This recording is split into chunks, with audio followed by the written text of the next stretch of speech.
Assalamualaikum warahmatullahi wabarakatuh dan hai semua. Kami kumpulan 22 yang terdiri daripada 4 orang ahli, iaitu saya sendiri Miza Irina binti Zainuddin dengan nombor matriks 072663 dan rakan-rakan saya Syakira Mukminah binti Nur Azman 072509, Nur Humaira binti Azizi 073786 dan akhir sekali Nur Hidayah binti Muhammad Din dengan nombor matriks 072388 akan membentangkan tajuk kami iaitu intervensi. Maksud intervensi ialah satu cara atau kaedah bagi membantu seseorang dalam mengubah fikiran, emosi dan tingkah laku mereka. Yang pertama sekali, intervensi pembelajaran. Apa itu intervensi pembelajaran? Intervensi pembelajaran merupakan satu inisiatif atau cara rawatan terbaik bagi menambah baik dan mengatasi sebarang masalah kemerosotan pembelajaran khususnya di peringkat kanak-kanak. Tahukah anda, kreativiti, inovasi dan teknologi maklumat menjadi elemen-elemen yang sangat penting dalam pembelajaran pada abad ke-21 ini. Seterusnya, intervensi pembelajaran berkesan meningkatkan penguasaan dan penghayatan semasa belajar di bilik darjah. Intervensi pembelajaran ini sangat penting untuk dimulakan daripada awal lagi, iaitu daripada peringkat kanak-kanak. Sebagai contoh, pembelajaran jawi yang memerlukan fokus intervensi. Hal ini dikatakan demikian kerana intervensi kanak-kanak dalam pembelajaran jawi sejak awal lagi akan mengelakkan mereka daripada ketinggalan. Tapi bagaimanakah caranya? Terdapat 3 kaedah berkesan yang dapat kita gunakan. Antaranya kaedah permainan, asynchronous dan e-pembelajaran. Kenapakah kaedah permainan ini digunakan? Ini kerana bermain merupakan fitrah semula jadi kanak-kanak yang boleh memberi pengalaman dan mengekalkan perkembangan mereka bukan sahaja dari aspek akademik semata-mata tetapi juga secara menyeluruh. Seterusnya, asynchronous. Asynchronous ini merupakan pembelajaran tidak segera di mana kita menggunakan peranti mudah alih tanpa memerlukan capaian internet. Sebagai contoh, dalam pembelajaran jawi, kita dapat menggunakan aplikasi mudah alih seperti e-Jawi Tuyu yang membantu dalam semakan ejaan jawi. Akhir sekali, intervensi pembelajaran perlu berasaskan penyelidikan berdasarkan sistem akademik dan isu semasa terkini bagi mengekalkan minat pembelajaran dalam diri kanak-kanak. Jelaslah bahawa intervensi dalam pembelajaran dan pengajaran jawi murid prasekolah merangkumi bahan yang lebih kreatif, kritis dan inovatif dengan memasukkan aktiviti bermain serta menggunakan peranti mudah alih. Tambahan pula, tenaga pengajar juga lebih kompeten apabila bertindak dengan segera dalam menyesuaikan kaedah pembelajaran dengan keadaan semasa, lebih-lebih lagi apabila pandemik COVID-19 yang melanda dunia kita pada masa kini. Okey, seterusnya ialah konsep intervensi dari sudut e-pembelajaran. Mesti semua tak tahu kan? Apa konsep intervensi dalam e-pembelajaran ni? Ia sebenarnya memberi perkhidmatan untuk menjelaskan kegunaan media sosial dalam pembelajaran. Terma e-pembelajaran ni membawa berbagai-bagai maksud. Antaranya macam pembelajaran dalam talian, elektronik, sumber web dan sebagainya. 2 perspektif e-pembelajaran. Apa 2 perspektif tu? Yang pertama, mendorong peningkatan enrollment melalui manipulasi minat pelajar terhadap media sosial. Dan yang kedua, cabaran membangunkan sistem pengajaran dan pembelajaran iaitu PDP berteraskan internet yang berkesan. Okey, sekarang siapa yang boleh bagi tahu apa yang difokuskan dalam intervensi ni?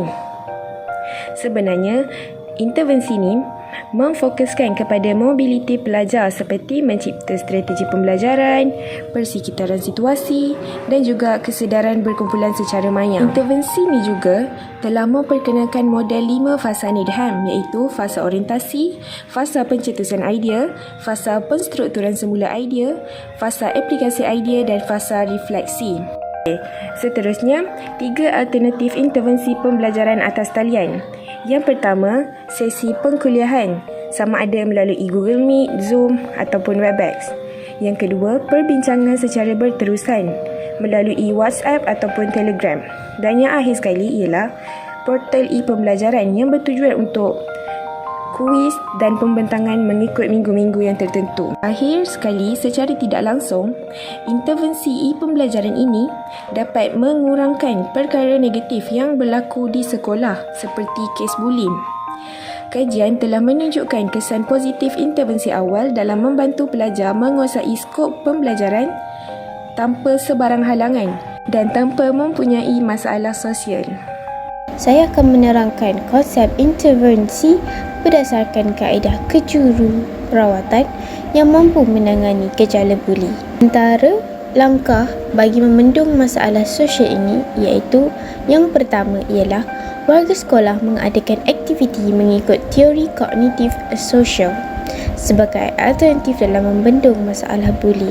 Metod ini dijalankan sebanyak 4 sesi latihan dalam tempoh 6 minggu bagi para pelajar. Selain itu, latihan ini turut melibatkan guru-guru sekolah serta ibu bapa pelajar kerana dapat mewujudkan hubungan erat antara mereka. Jelaslah bahawa teori kognitif sosial yang telah diaplikasikan dalam kaedah ini adalah cara paling efektif untuk menangani masalah buli ini serta dapat meningkatkan kompeten dalam sosial. Langkah seterusnya, pihak berkuasa mengadakan Bullying Prevention Program.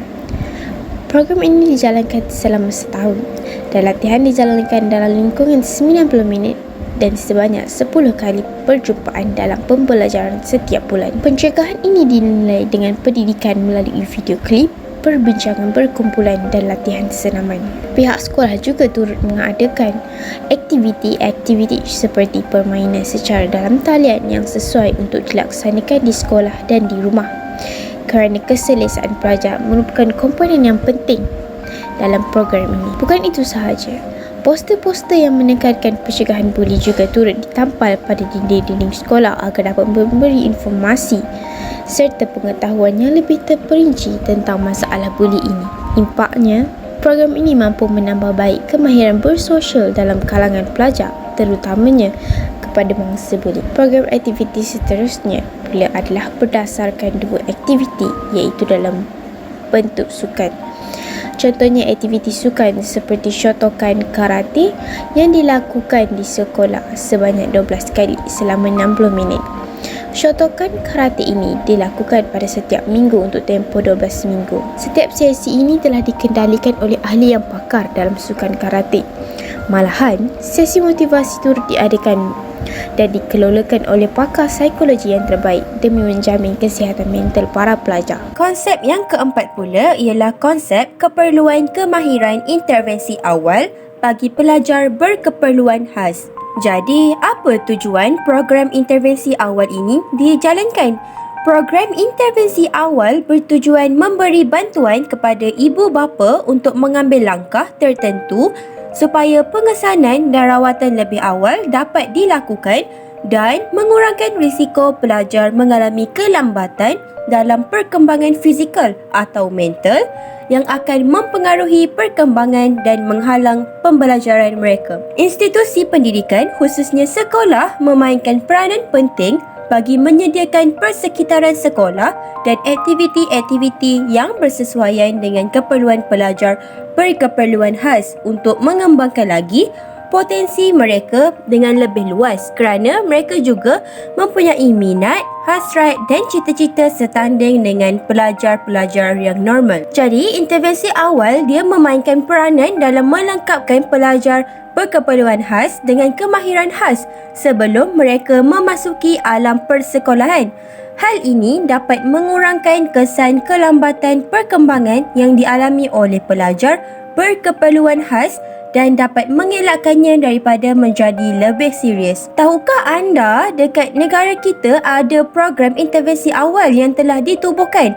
Contohnya seperti Kids So Genius Early Intervention Program iaitu Kids EIP yang berada di Damansara, Kuala Lumpur. Selain itu, ibu bapa dan keluarga yang ada anak kurang upaya didapati mempunyai tekanan yang lebih tinggi berbanding ibu bapa yang lain. Maka, mereka ini perlu diberi latihan kemahiran mengurus anak kurang upaya dari aspek tingkah laku, emosi dan kognitif serta dibantu oleh kaunselor atau ahli psikologi dalam menghadapi perasaan terkejut, marah, sedih dan kecewa dengan ujian yang diberikan kepada anak kurang upaya dalam hidup mereka. Perkhidmatan intervensi awal ini dapat memaksimumkan potensi pelajar berkeperluan khas, meningkatkan perkembangan pelajar dalam bidang utama iaitu komunikasi dan mobiliti, serta meningkatkan keyakinan pelajar berkeperluan khas ini.